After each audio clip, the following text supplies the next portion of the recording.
Welcome back to another episode of the Sports Den. I'm Daniel, and in today's episode, I'm talking about how Jacob Blake's shooting reinforces why athletes aren't sticking to sports. So here we go again, yet another shooting of an unarmed black person, this time in Kenosha, Wisconsin. Jacob Blake, an unarmed black man, was shot in his back 7 times by police who were responding to a reported domestic disturbance. In a video, Jacob Blake is walking to his SUV where his kids are inside the back of the vehicle, and he's shot in the back 7 times. Blake has undergone multiple surgeries, is paralyzed from the waist down, and had several of his organs removed during surgery. His father, during a news conference a few days ago, said that Blake has 7 holes in his body. Police who were involved in the incident have not been charged or anything so far, had not even been arrested. And the Kenosha Police Department has not really said anything about the shooting of Jacob Blake.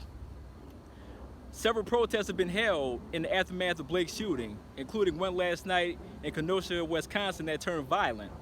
A 17-year-old named Kyle Rittenhouse had an AR-15, and he's accused of shooting and killing 2 people and injuring a third because he reportedly was named as he's a police admirer and reportedly was out there with the blessing of the police to kind of maintain some type of order during the protests.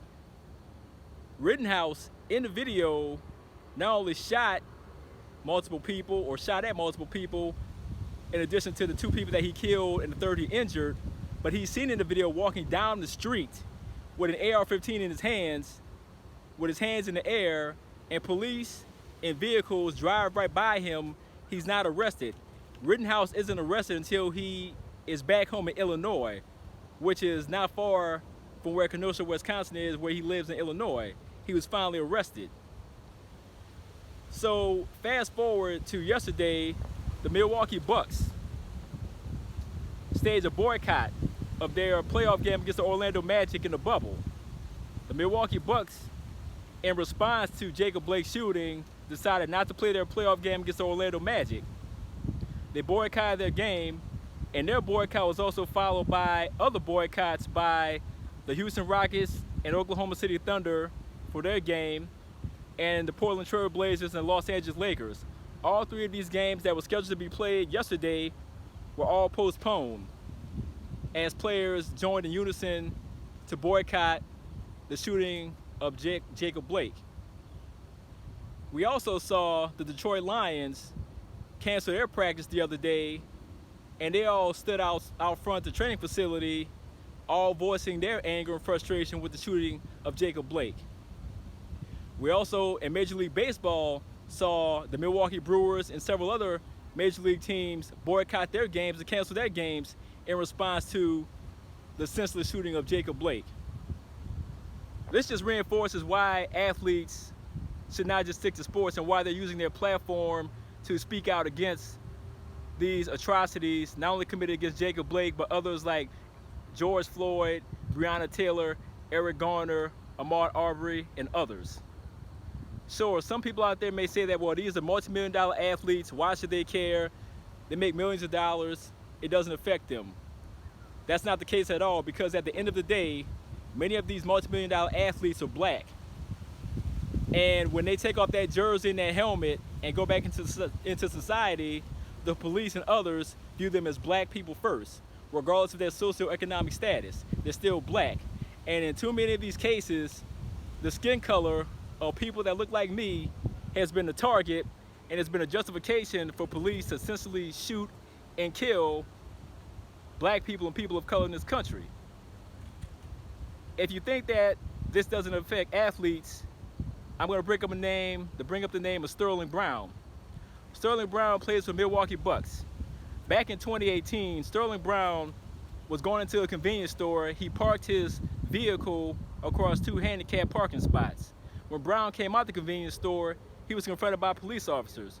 Police officers violently took him to the ground and tased him. Luckily, Brown was not seriously injured or killed in that incident. Milwaukee local officials were outraged by what happened, and even the Milwaukee police were forced to issue a statement and show some type of culpability for what happened. So while people out here are trying to say that athletes should stick to sports, they shouldn't. They should continue to voice their opinion.